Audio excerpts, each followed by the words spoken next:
The Avalaunch transmission starts now. Okay. All right. Hello, everyone. Mark from Avalaunch here. And today we're joined by the Castle of Blackwater team. We have a good representation of the team here, which is awesome. We love that. And excited to talk about the game, what you guys have been working on, how it's all come together, obviously the IDO and, everything going forward. So we have a lot to cover today. So we're really excited to get into it. So thank you, everyone, for joining us. And I think the best place to start here, just so everyone knows who we're dealing with, is if maybe we just go around and introduce yourselves, and maybe you can talk a little bit about just kind of like, what you're working on before Blackwater, just kind of like the whole context for how you got here. So Jojo, if you want to get us going here, that'd be awesome. Sure. And hey, happy to be here. Thanks for the invite. I'm Jojo. I'm the co-founder and CEO of Castle of Blackwater.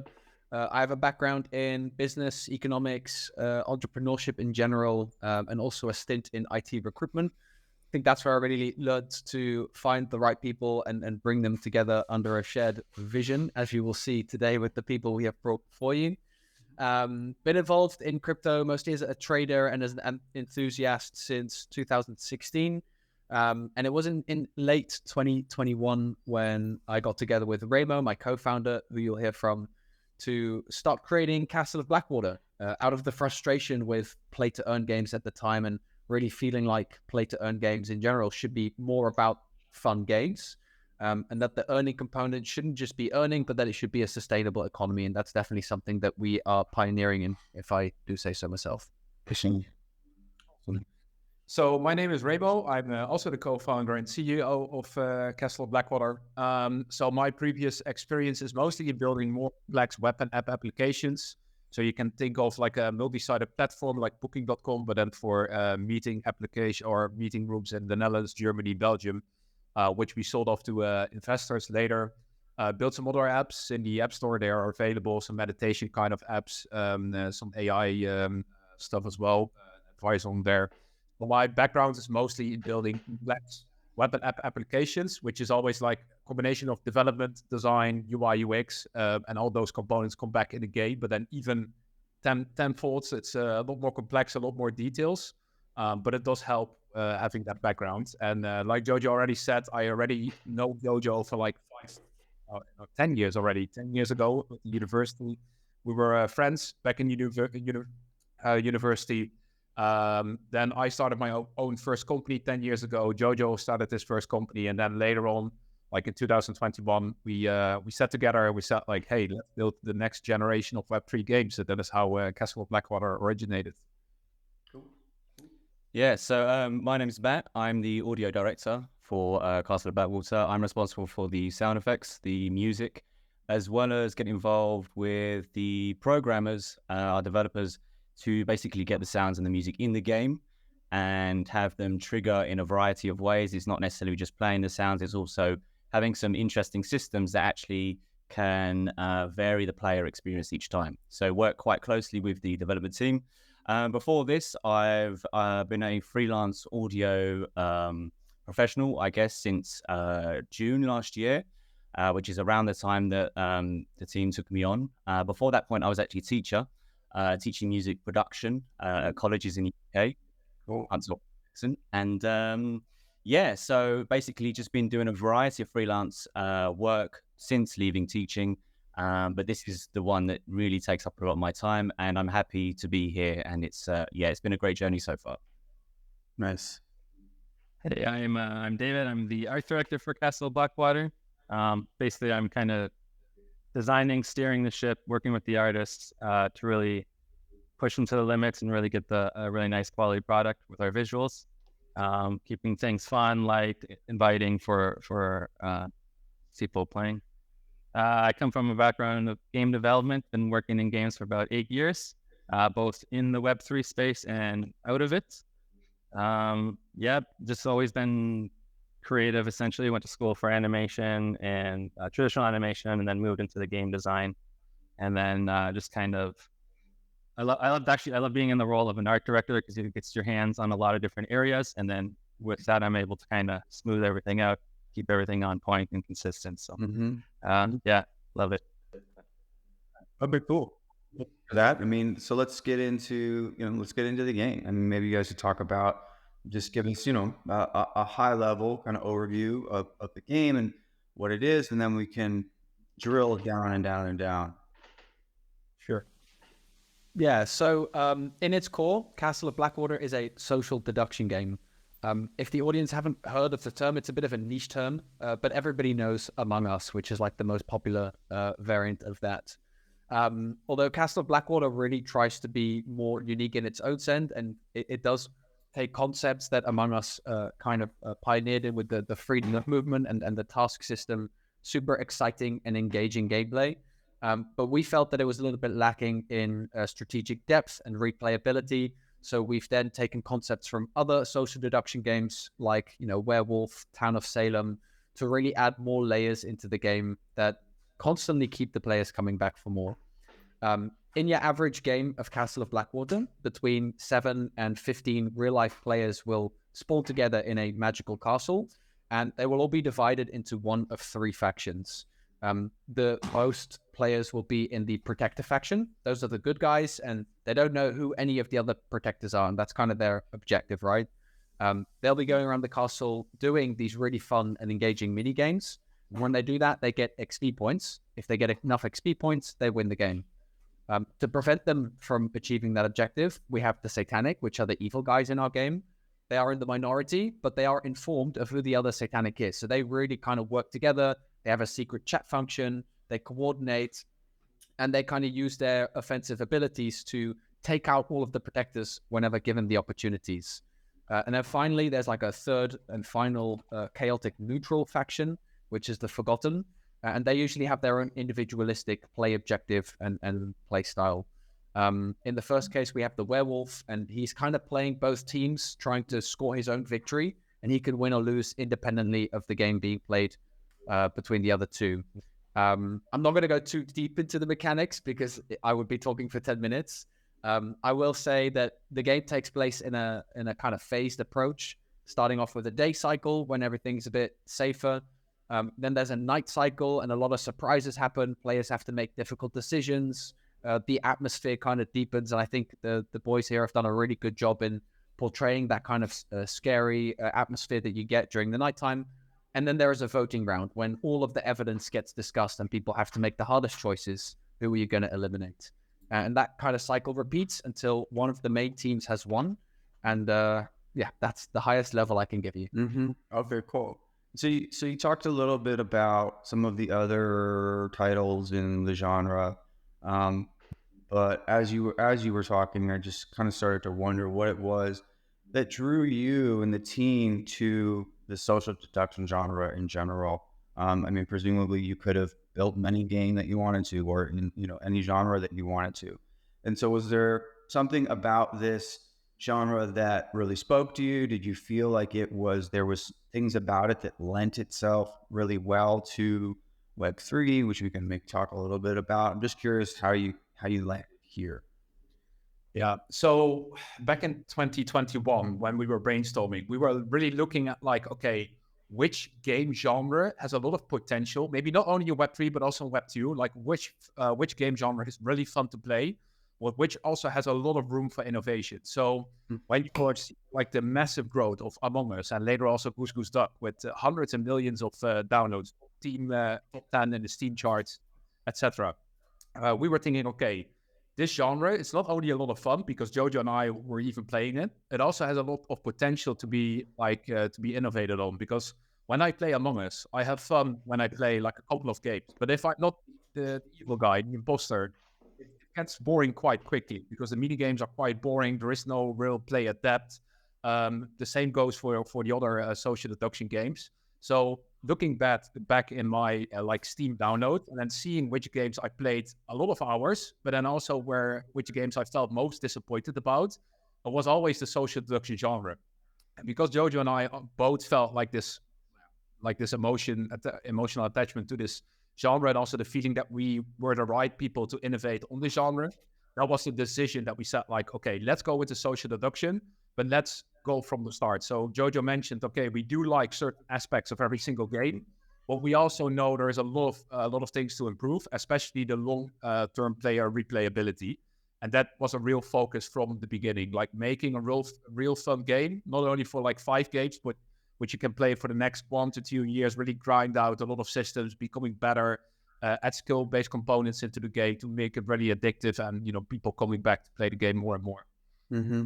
So what are maybe some of those elements specifically that you guys are working on with Castle of Blackwater that you feel like add to that replayability, kind of actually deliver on some of that like sophistication that you guys felt was maybe lacking in some other titles? What does that practically end up looking like in the game today? Sure. I will give just a few examples. I would say if you want to experience all of them, join our Discord and play a game together with us. The beta is live. But just let me highlight a couple of them. So, for example, one of the things that we disliked about other social deduction games is they have mini games, but they are all pretty boring. Like it's pressing a button, so it changes like the direction of the current, like an energy current, and then you complete the mini game. There is no skill-based component to it. So if you played it once or twice, you know which buttons to press, and it's the same thing all over again. You don't even have to use your brain for like 2 seconds. So what we did first of all is we always try to make or implement a skill-based component in each mini game, which means that if you play it longer, you get better in it, which means you can complete it quicker, which means you get the XP quicker. So you can also make a bigger impact in the game. That's an important thing. So you can really become better in the game, and also the game itself, the mini games are more fun to play. Beside that whole thing, we really enjoy when every single character has his own unique playstyle. So what we did is we added passive and active abilities for each character, and also there are a lot of synergies between those characters. The only downside is always you don't really know who the guy is. So of course, I and David can play together, and David can claim that he's the knight, which goes really well if I would be, for example, the night watcher. But if I'm not really sure if I can trust David, so it's not only adding like potential synergies into the game, it also emphasizes that emotion like, hey, can I trust David? Should I play together in this game? Because he can also backstab me, and then he is a satanic. So it adds that emotional barrier, and that like can I trust him? Can I not trust him? It adds that layer to the game. Also, we added a lot more things, like you can investigate bodies, you can report them. They are announced during the voting round. We have a whole dead ghost experience where even though you're dead, you can still collect ghost souls, buy power-ups, and impact the game that's going on between good and evil, or the alive players between good and evil. So we added a lot of components to really make it engaging from the beginning until the end, both for alive and dead players. And I think that's a real big difference if you compare it to other social deduction games. Mm-hmm. Yeah, for sure. And obviously the umbrella of the like Web3 component itself, right? And so when we talk about Web3 games, people think about, the token, the NFT, the underlying economies created by this stuff. And, what are the kind of, let's say, unique advantages that Web3 confers the gameplay that you guys see? This is a whole new set of variables that you can play with for a strong experience. And so I'm wondering, as you guys were designing the game and you look forward what's to come for the game, what is it about Web3 that excites you inside the universe of Castle of Blackwater? There are a couple of things, right? I think at its very deepest, the way we handle the kind of play to earn concept within our game, the way we allow some play to be financially incentivized and kind of take benefits with that without making sure that the economy becomes hyperinflationary and crashes in on itself. I think that's quite unique. But a deep dive on that would really require going into our documentation and really understanding the full picture. Mm-hmm. On a more high level side of things, one of the things that I'm really excited about is the way we handle cosmetics. This is definitely inspired by the movements that you see in Fortnite and how they kind of use the rotating shop to create a certain kind of demand surge pricing and FOMO with users. Or how you read about Counter-Strike skins reselling for hundreds of thousands of dollars on the secondary market, even though it's all Steam currency, which is not really supposed to be a real currency in its own sense. because it's kind of gate kept into their ecosystem, right? So one of the things that we're doing with our cosmetics is we're leaning into the speculative side of things. And at the start of every season, whenever we go to introduce cosmetics for that season, we will create them and we will define a maximum supply, which is validated on chain, right? And then some cosmetics will be, mythical rarity, which will be animated and they'll look really cool. And they will have a supply of a maximum of 100 of them. Others will be more common, gray background, and they'll have a maximum supply of like 2,000 of them. And whoever is buying these cosmetics to wear, they'll know at the point of sale that if I buy one of these, limited edition 1 out of 100, there will never be more than 100 of them ever created by us. It's not an unlimited pool of digital assets. It's a restricted NFT with a maximum supply. And I think that creates a very fun kind of ecosystem of speculation where some people will buy a cosmetic that they think, might catch on. And a few years down the line, it might become a legacy item in very high demand, like a party hat from RuneScape, for example. And there might be a higher resale value. Other items that might initially look like they're going to be in high demand will not be in high demand, and they might drop in value. And I think that kind of speculative sub-game that's being played on top of the main game is going to attract a whole different kind of user and create a whole bigger kind of ecosystem for people to participate in. And that's something that we're excited about. Mm-hmm. Okay, cool. And do you guys think much about the onboarding education of Web 2 into Web 3? It's something I think about a fair amount when thinking about games, just because no one needs to be educated necessarily on your console. These players that show up, they're ready, right? And so for the teams that are adventurous enough to start innovating in Web 3, they kind of have this choice to make about like how much about this game needs to address like a really smooth onboarding and education experience and convincing players that this is worth their time and money, and I think every team falls, in a different place on that spectrum. So, and takes on a different amount of that responsibility, let's say. So I'm just curious how you guys think about that. If there's anything in the onboarding or a game that's kind of meant to address people that haven't really interacted with crypto or Web3 before, or if you just look at it and say, when you're ready, we're ready, kind of thing. Yeah, that's a really valid point, a good question. So what we dislike as a team is to force Web3 players that don't want to be a Web3 player. But then on the other side, most people dislike Web3 because they are not educated. They don't understand how wallets work. They don't understand NFT. They just hear stuff in the news and that's it. So what we decided to do is we do two things. First of all, we make the game free to play. Everybody can play it. We will be available on Steam, on iOS and Android, on mobile devices, etc. Then when we see that players actually like the game, which is the core concept of a game, people need to enjoy spending time into the game. The game is an entertainment value. So that's the number one priority for us, giving a really cool, entertaining experience with our game. Then when we see when people are grinding the levels up, so we see they're engaged and they really like what they are doing, then most people want to know more about the game. They want to know what cosmetics are, for example, more rare. What can I do later in the game? How can I get a better player experience playing this game? So then it's very easy to help those people by, for example, giving them a free NFT, because we already create like a custodial wallet when they create an account. They just create it by their email password. We already create a wallet for them. They can use that wallet. They don't have to understand what the hell that wallet means. It's a Web3 wallet that we create for them. We also give the choice to connect their own wallet, like more Web3 native people can connect their MetaMask on our website or whatever wallet they like. But what we try to do is let the player play the game. Let's not let them realize that they're playing a Web3 game that is also available in a Web2 environment, like the Steam and Android. And then when we see they are ready for it and they are eager, they enjoying the game and they want to have more player depth, then we have like all kinds of mechanics that give them a little bit of the, like, hey, look at this. We are giving you some Kobe token. You can spend this Kobe token to buy a cosmetic. Hey, here is a cosmetic in your wallet. You can sell this on the secondary market and maybe even earn like a couple of cents maybe, because it's a very common cosmetic. but it shows the concept of you're the owner of your digital assets, but also, hey, you can get way more out of this game than just playing it on your mobile. There is way more things you can do. There is a ranked game mode. There is a casual game mode.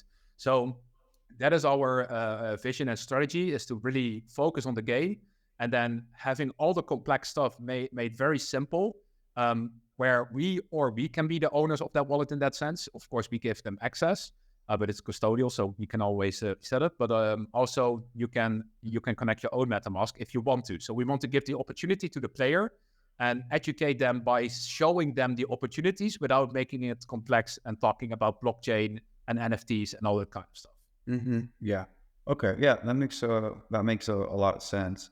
And since we have the luxury of having Matt and David here, I want to start talking a little bit about some of the kind of the lore and the story and the art and the music, right? And so maybe as kind of leading into that, I'm always curious about who is responsible for creating the foundation of these worlds that these games exist in. And so maybe you could tell us some about kind of writing the lore, creating it, what inspired you guys to do what you did, and why you felt like it was a viable world for this stuff. And then maybe we can talk a little bit about the art and the music.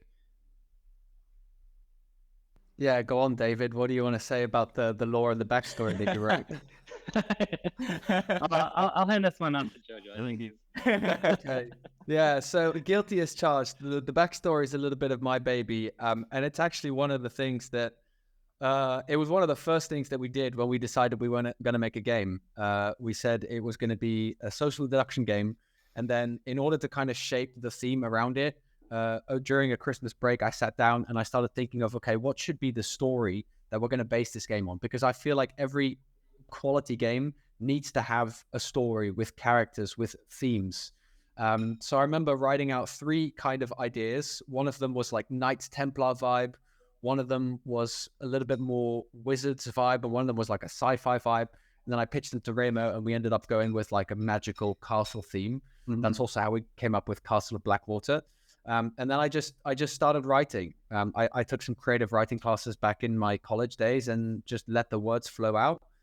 Invented some characters and gave them a story. And it was really natural. And I think the story developed really naturally as well. And I thought it was really important for every in-game playable character to tie into the grand story to a certain degree. So if somebody really wants to get hooked into our game, and I'm assuming people will over time, and they start to like a character that they play, like the sheriff, then I wanted to give them the opportunity to dive really deep into the backstory and understand why the sheriff is the way he is.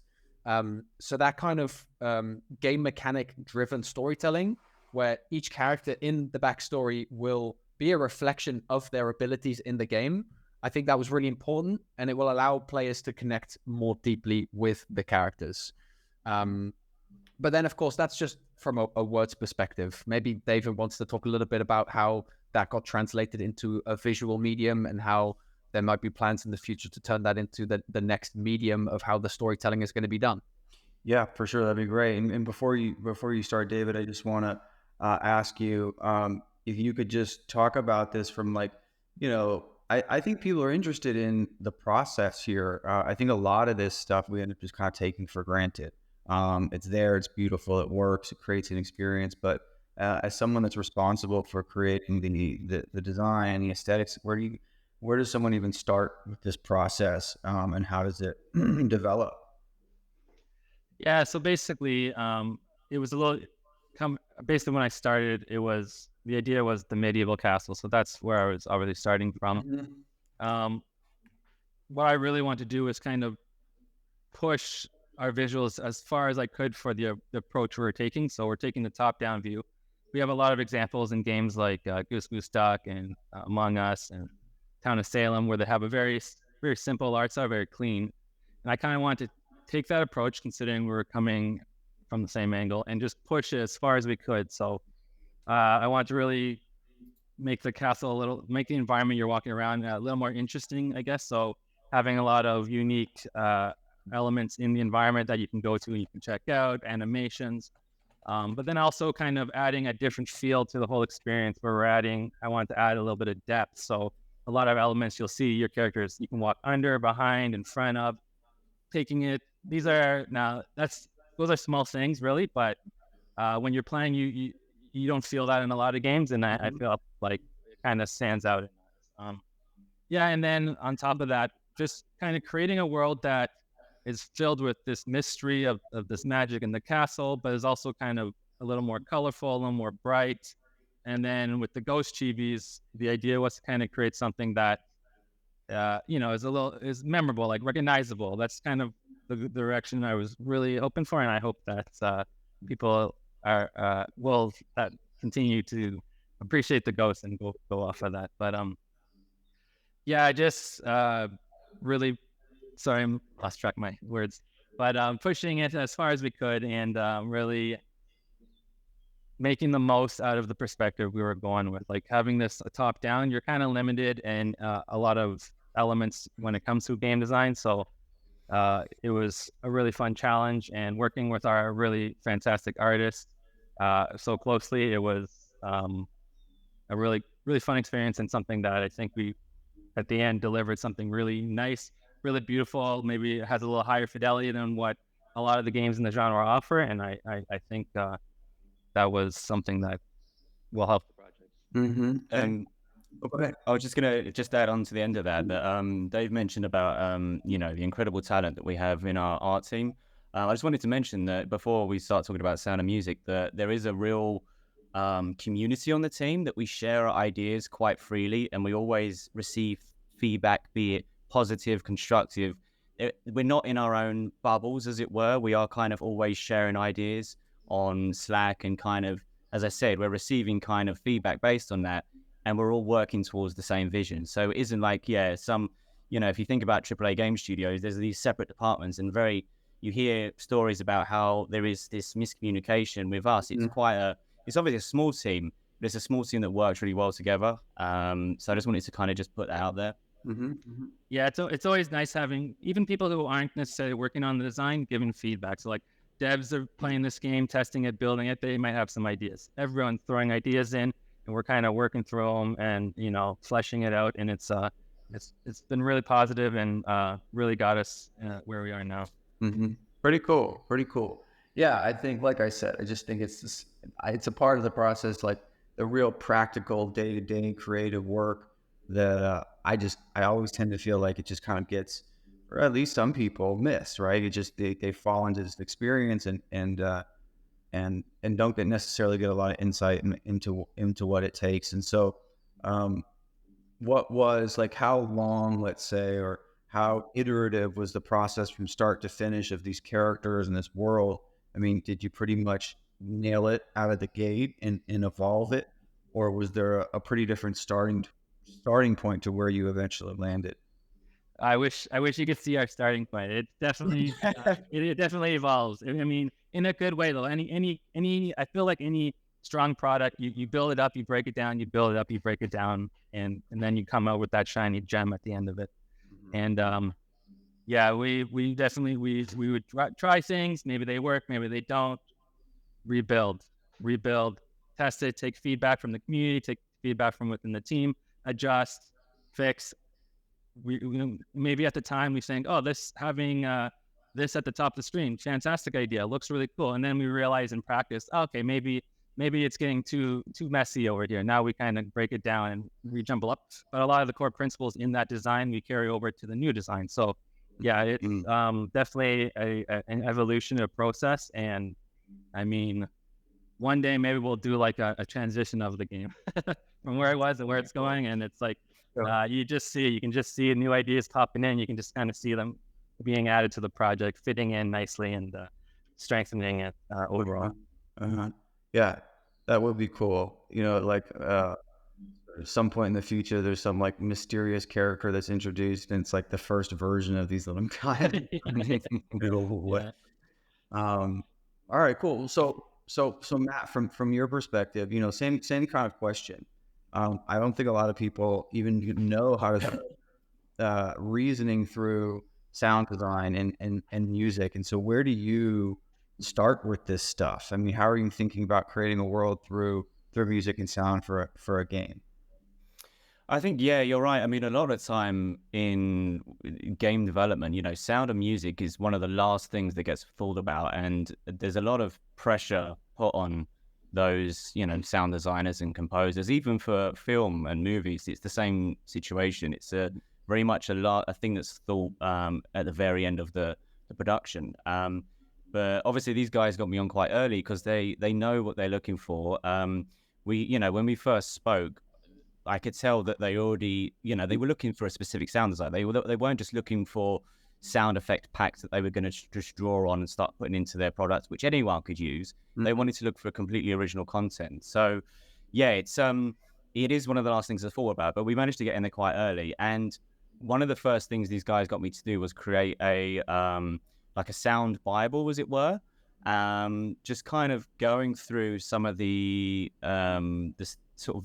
what we want in the castle when it comes to sound and audio. So we'd go through kind of like, I think one of the first things was like the room ambiences. What is each room going to sound like when a player is in that space? And I won't lie, I mean, that was one of the most difficult things, especially for one of the first things as well, to get working right. So yeah, I mean, I wanted to just touch on, but we'll come back to in a second. Jojo mentioned about kind of the story and lore and things like that. A big thing for me, obviously, with music is getting as much understanding as I can about what I'm creating at the very start, and looking at kind of the lore and story. I mean, it's reflected in the song titles for the soundtrack, as it were. There are things taken from the story. Our title theme, called the First Men, is taken from the story, and it's about the story of the first men in the castle. And obviously, you can go read that to get a bit more of a better understanding. But that took me like weeks to make, because I was going through so many different versions. There's so many different scratch, rough products, and like, how about this? And I'd send it to Jojo, Rima. They'd be like, yeah, we like this, but maybe not that. So it's kind of it was an ongoing process, an organic process where this goes back to as well about sharing ideas and getting feedback from everyone on the team, regardless of their expertise. But yeah, so one of the first things that we did was the room ambiences. And I think a big thing is something that people can take for granted is the room ambiences. You're in a room, what are you hearing? A lot of time it could be, other games, it might just be one singular element for them that it takes that room.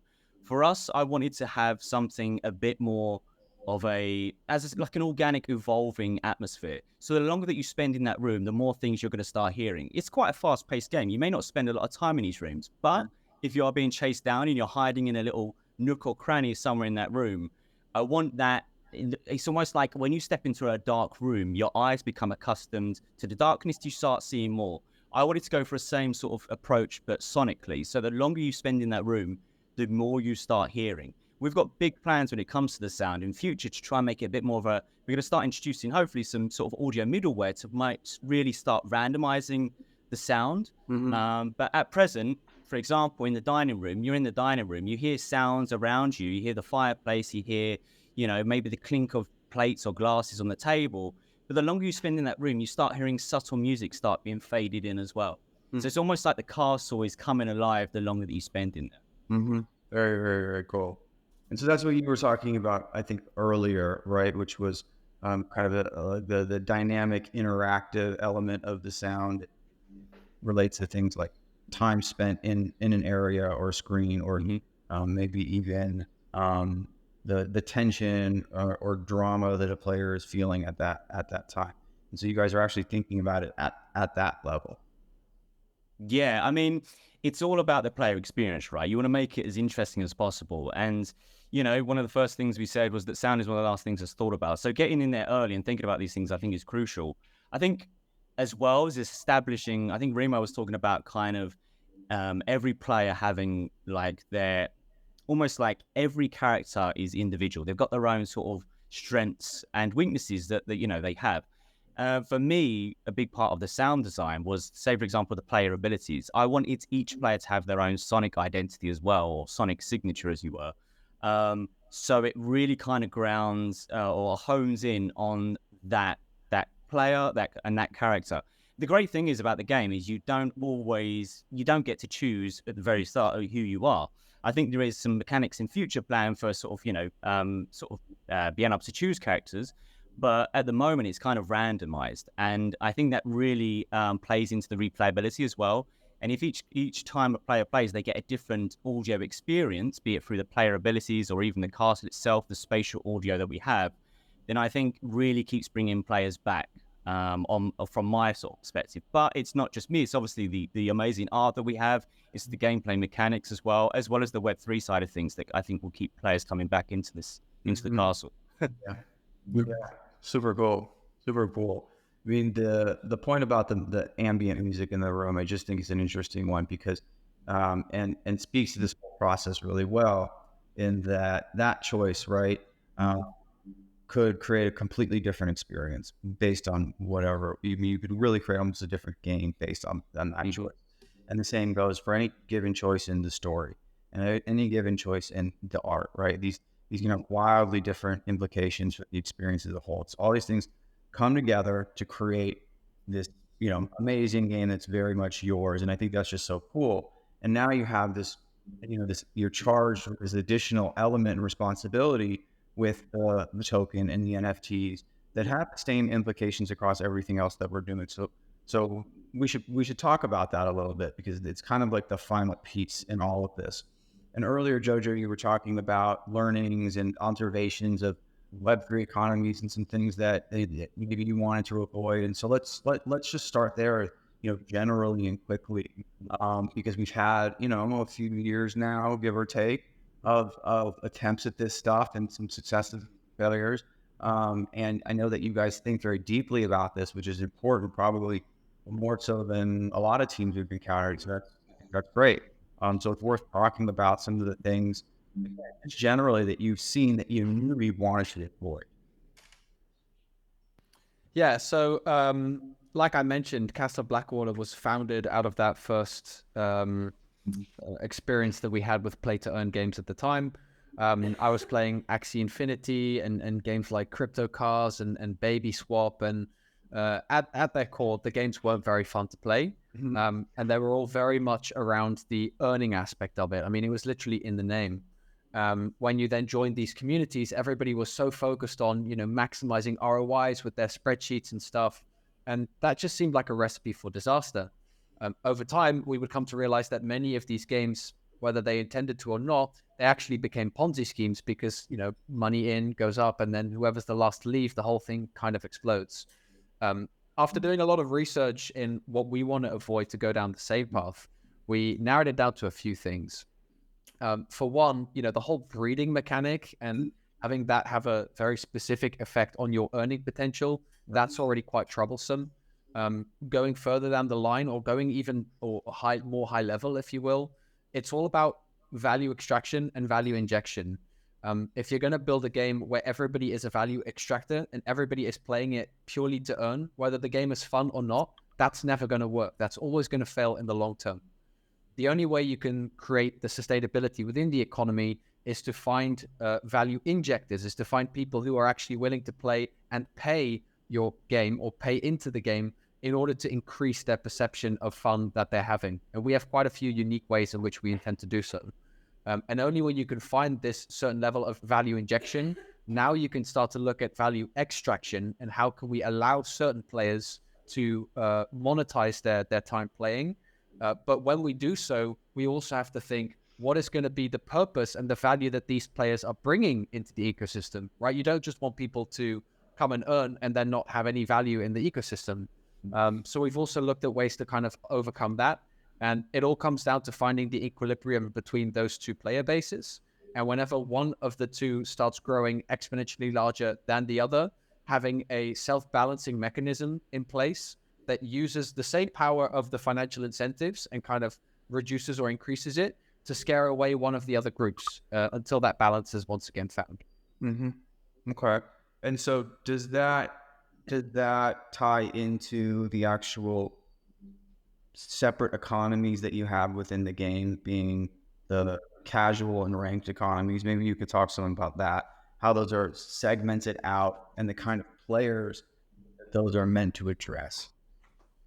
Yeah, so the casual version of our game, which is going to be fully free to play, it's going to be more of a Web 2 economy. That whole concept was thought of because we feel like the mainstream Web 2 player base isn't ready to go full Web 3 just yet.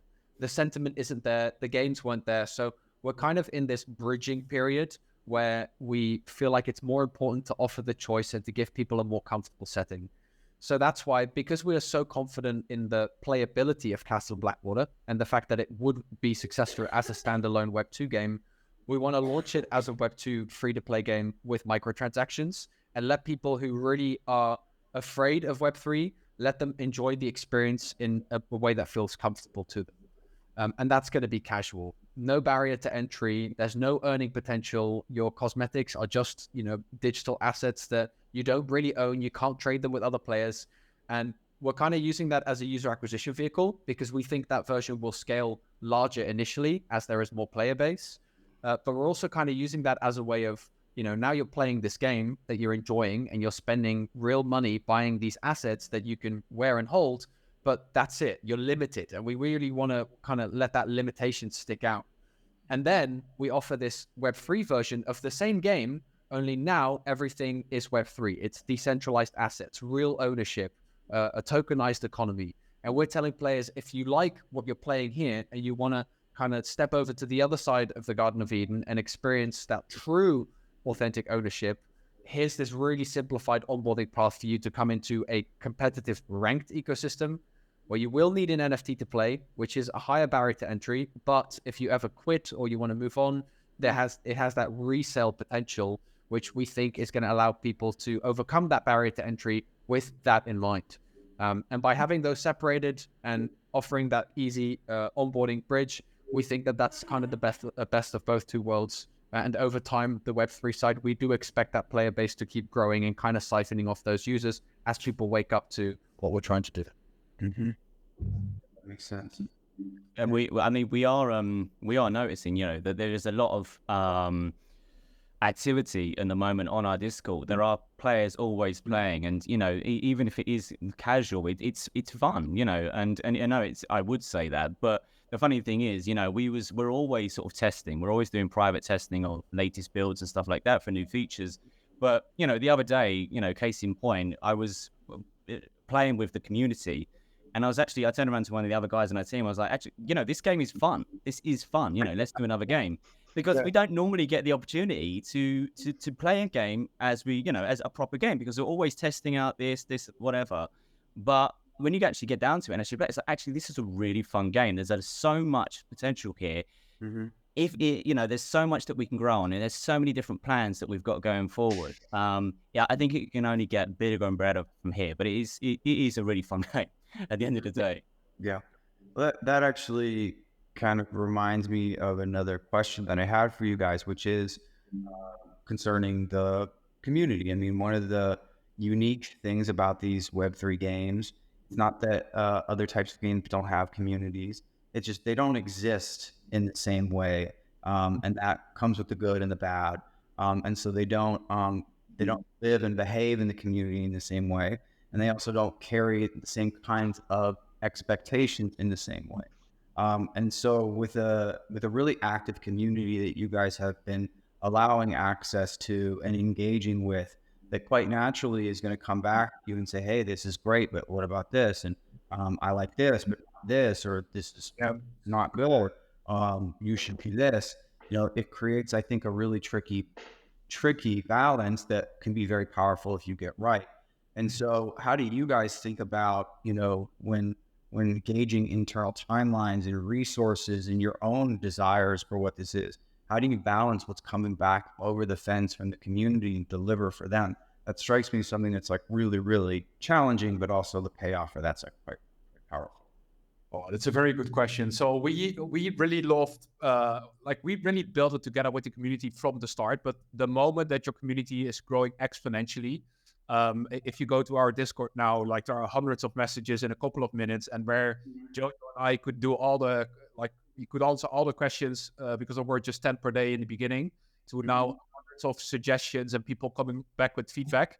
That's always the challenge, but until this day, even today, I make notes of people commenting on certain things, and then you realize like, okay, you're because you can dream the game, right? I know every single mechanic, I know the cooldown, I know every small detail within the game. You know when people say something, if it makes sense, and if it would work in the game, taking into consideration all the different details with the characters and the game mechanics, etc. So our focus is always, let's nail this whole gameplay experience first. That's also the reason if you now start our game up, we have a homepage, we have a waiting lobby, but they are all very bare bone. But then when you go in the game, it's very high level detail, a lot of game mechanics, play adapt abilities, etc., etc. That is because it's always our focus to build that very first, very fun and playable game. How we then balance all those feedback points, it literally comes down to, okay, is this something that we can put into beta? Is this an issue that can happen, does it happen on a very edge case matter for like a small percentage of people? Mm-hmm. Or is it like a player preference thing? Or is it like a big issue in the system? So to make it very tangible, we launched our alpha season in the third quarter of 2023. And the reason why we launched alpha was not because we thought, okay, we already polished and nailed the whole core gameplay loop. It was literally like, okay, guys, we built on this product for more than a year. Here's a game. It's playable. You can already, make a lobby with 10 players. But what is your biggest frustration? What are your biggest likes about the game, dislikes? And one of the things that came up, which was really one of the highest dislikes of the community, was, okay, if I'm getting killed early in the game, I'm just waiting out the rest of the game. And then if you check other social deduction game, it always happens. Like in Among Us, if you are getting killed by the imposter quickly, you're just literally leaving the game because you don't wait. It's boring. You're this ghost. You cannot do anything. Mm-hmm. So that was a very valid point from the community, which also made us go back to the whole game design of like this whole dead ghost. And we literally built like a whole secondary game. So when you're dying, there is a reason why you would stay in the game. You can still make an impact. You can collect ghost souls. You can buy power ups. You can help your alive teammates. So that's a very tangible example of what we did to, for example, look at feedback and implement. But still, up on this day, I think the biggest improvements in our game are coming from community members because they just look at the game differently. We are playing it thousands of hours. Sometimes it feels logical to us. But then somebody says like, hey, how do I use this? And then we are thinking like, oh shit, it's not clear enough. Like we should make a small tutorial. If they don't interact with the mini game, we should show animated fingers on the screen so they know what to do. All those kinds of things are coming from the community and is giving us like a fresh light and keep us, we are very sharp that way because we're getting constant feedback. And that's also the reason I'm very confident the moment that we launch on Steam and iOS and Android. Mm-hmm. We have big advantage compared to other games because they launch and that is their first public launch event. We already had launch events. We already optimized for months. We already know the biggest issue. So then when we launch, we know the game is a lot of fun. It's very clear and there is a lot of replayability at scale going on. So I think that is the biggest issue and biggest benefit, not only of a Web3 game, but just community in general and also listening to your community. Mm-hmm. Yeah, I think the Web3 game teams that get that right are going to do really, really well because of it. Because I think the reality is doing it this way is harder, maybe exponentially harder. There's an easier, softer way to build this game, right? And so there has to be a payoff at some point to go through that path of exponentially harder. And I think the yield there, a lot of it does lie in the community and the interplay between the game and the community, how it just kind of creates something that couldn't have been there before. But they're crypto communities and they can be tricky. It's a whole new sort of world for these teams, I think. But again, the ones that manage to like really work their way through that, I think are going to really benefit. One thing I just wanted to make sure that we covered was, there's this dual economy and then there's also a dual token, right? And so we don't have to go too deep into the really nuanced thinking about the balancing. I mean, if anyone listening is interested, that's documented quite well in the docs and there's articles and websites. But maybe you could just kind of break apart the two tokens a little bit and their purposes. Yeah, sure. I'll try to be high level.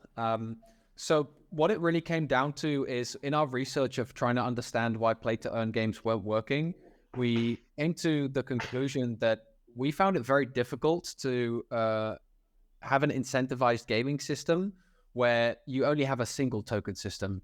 Because if you think about it, looking at all the stakeholders that could be, at some point token holders, it's actually apparent that their incentives and their what they're trying to achieve with the tokens are all very different.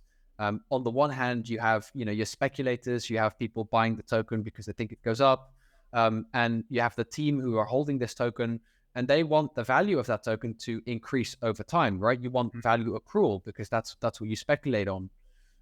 But on the other hand, if you're a player who is simply playing a game to enjoy and your primary use of the token is to spend and to buy stuff, then you're actually looking for a token that has a certain level of stability. You're planning to use it as a medium of exchange.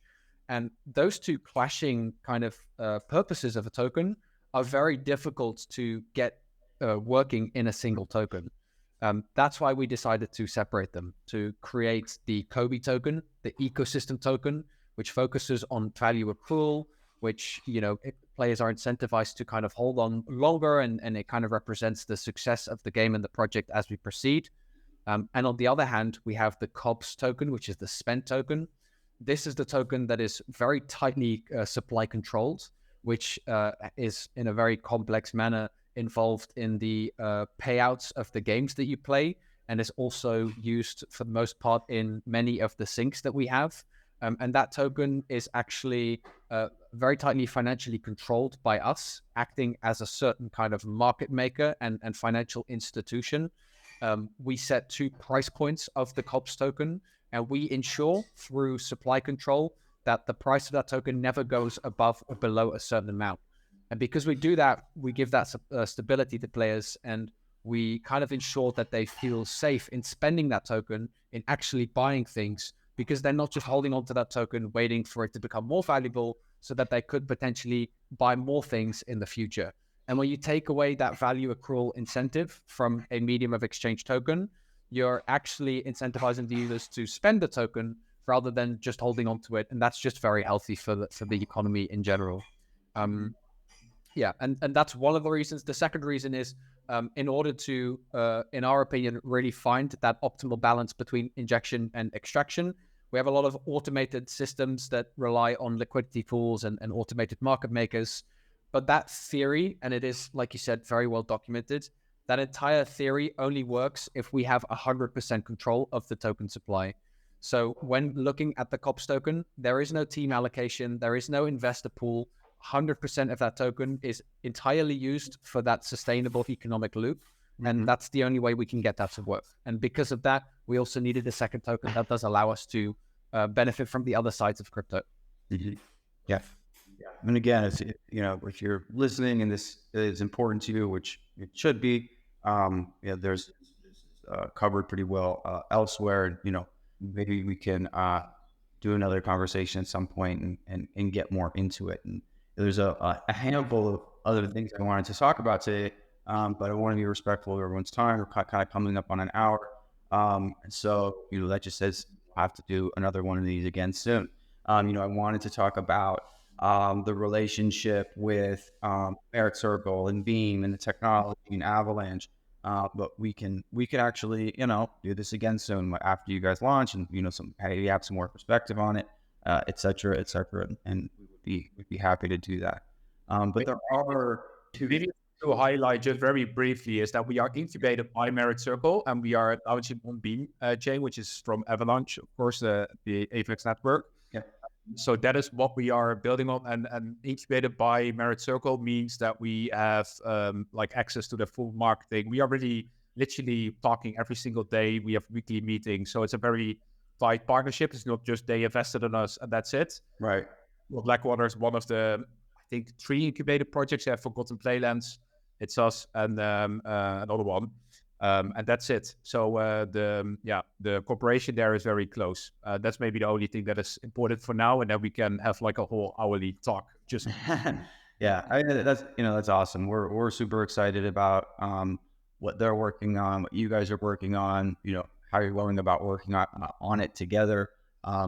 We've been really impressed by it, and that excites us for the future of your gaming, whether you're gaming on Avalaunch, the tie-in of what subnets mean for gaming, all this stuff, and we could talk about that for a long time. But it is one of the points about this that's just like really exciting for us. And so again, anyone that's more curious about that, you can kind of take that up. Two things, right? And then we can kind of wrap it up.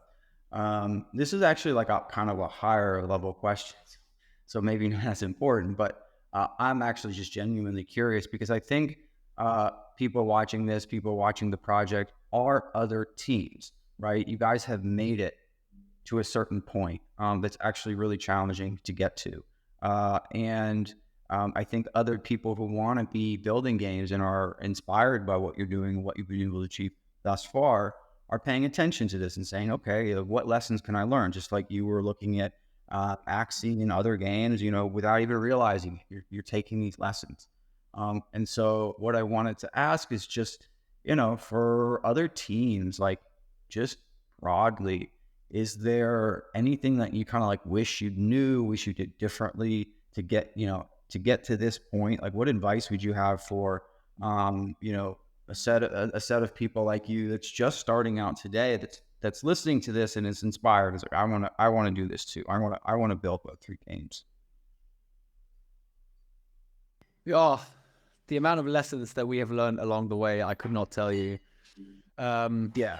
But here's one. Before you go building for Mac, understand how tricky it's going to be to get the voice chat working. Yeah, that is true. Yeah. Yeah. But on a more general tone, never stop learning. Never think that you've got it all figured out. Always be open-minded when somebody challenges you. Never think that they're trying to insult you, and always just be inquisitive. Try to understand where they're coming from and see if you can convince them of other perspectives. Always be looking for the right people. I think most of the people on the current core team didn't join us because we were hunting or looking for a specific person. It was just, we're always open to connecting with the right people. And when we hear that somebody is becoming available and we see value in them, we will always jump on that opportunity. Don't underestimate the complexities of the blockchain, but don't be scared by them either. We've had situations where our blockchain dev fell out and we had to retrain someone on the team to understand blockchain development. And it's definitely possible if you are well-versed in the world of development and technology. Any other lessons, Remo? I feel like you've learned quite a few too. Yeah, I think just in general, because I think for most people starting a company, it doesn't matter if it's a game or it's an app. It's always, if you think too long about it, it's always you see 100 hurdles, and maybe even 1,000 hurdles. When Jojo and I started, we had an ambitious plan. We had an idea where we wanted to go. We had the passion from it. I think that's the most important thing. The passion gives the energy, and the energy makes a lot of things work. We didn't have enough funding in the beginning to build a whole game like this. We also had no clue how we would get to this funding, but we said like, fuck it, let's do it. Jojo quit his job. We just started. We just grinded a lot of hours. Just put your energy in there, and people will see like, hey, these guys are completely local. What are they doing? They are spending so much of their time, all their resources, building this out. And that is also how we, for example, met Merit Circle. We never looked for them. We just went to all kinds of events and we're talking about our project in a passionate way. And then you will just meet the right people. I don't want to go too much in the whole, manifest this and it will happen. But I do feel when you really want to achieve something and you really go for it, it doesn't go in a straight line, right? It's a roller coaster. Entrepreneurship is one big roller coaster. Big lows, and you have also really big highs. Mm-hmm. If you enjoy that journey, there is so much things to learn and to do. So I would say just start, keep it small, and the complexity will come later down the line, but then you'll also have more knowledge. You learned already more. So it's always, the knowledge always comes in the steps that you can take it, right? So don't be too afraid, start with it. And even if it doesn't succeed, if you try it for a year and it didn't work out, you still learned a lot of lessons. And then the next company that you will start will work out because you learned all those lessons. So I would just say start, connect with the right people, and dare to ask questions. Like I sent LinkedIn messages to people that I knew they knew a lot. I didn't know the topic where they were an expert in, and I just generally asked their advice and their opinion, and that helped shaping my understanding of certain elements. And then after a couple of years, then you're really knowledgeable and you know a lot of things. But that wasn't the case like 3 years ago. I think that helps for not only a Web3 game, it's just general entrepreneurship, I would say. Wow. Yeah, I mean, I just follow on to that and just, repeat what the guy said, don't sort of underestimate the value of other people, don't feel like you can do it all on your own. We've got a great team already. And as I said earlier, like, even though Dave's expertise is not in sound or music, he, the other day he messaged me, he DM'd me and said, look, we just did some testing. There was this sound that we didn't think about. Could you, maybe do something like this? So even though our expertise are not in specific, in specific areas, we are always willing to kind of share our ideas, irrespective of where those expertise lies. And funny enough, I've been on my best behavior today, but the guys always tell me that I speak for too long in the team meetings. But that's something that I've taken on. That's feedback that I've taken on. Yeah. And, I've been a bit more succinct about it now. But no, honestly, in all seriousness, we've got a great team. We're always willing to share ideas, not only with each other, but obviously our community as well is always willing to share their ideas. And we're quite receptive to their ideas, as Remo said earlier. Cool. Yeah, just kind of going off what we were talking about before. If you have a community or you have people interested in your game, really lean on them. Those are the guys that have come to you, have found your game. This is what they're interested in. A lot of those individuals in your community have probably played a lot of games in this genre, and that's what drew them to your game. Right. So definitely listen. That's like how many big studio games you hear all these people are asked for this and that, and then it doesn't hit the mark where they're looking for. Yeah. And like that's it. Those guys found you. Those are people genuinely interested in what you're creating, and they're playing your game and they're feeling it out. So it's invaluable. I feel like that's huge. So definitely, if you've built that or you got to a point where you can have that feedback, use it. Absolutely use it. Yeah. Awesome. Okay. Well, all really incredible points. I appreciate that. That was really good stuff. Okay, cool. So just to kind of wrap it up here, we have the IDO coming up here. What should the community kind of expect? Post IDO, post CGE, kind of like next 6 months. Where is your guys' focus? What should people be looking out for, looking forward to? Yeah.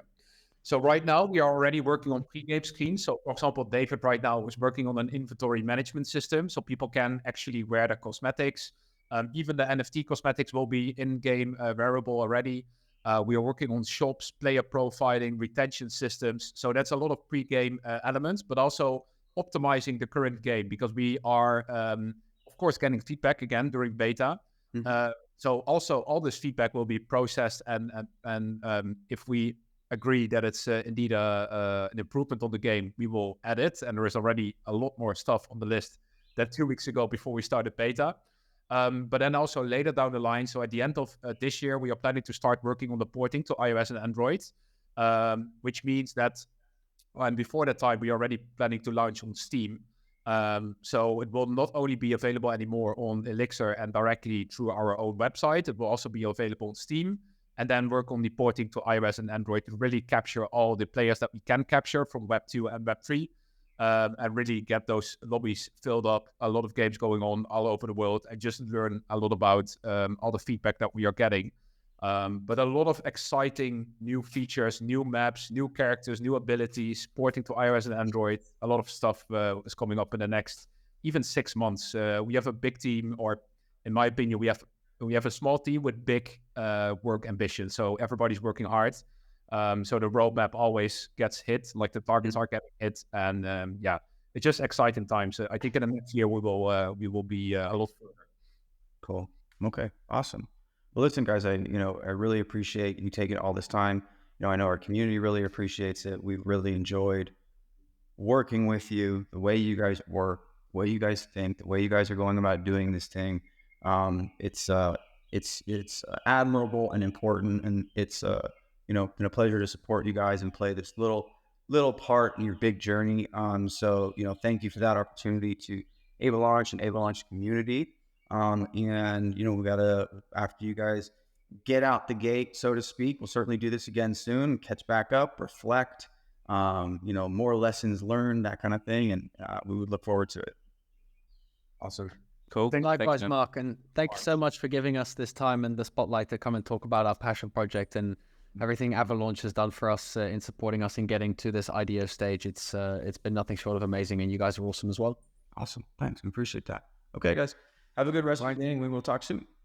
Thanks very much. On to the next one. Bye-bye. Bye. Bye.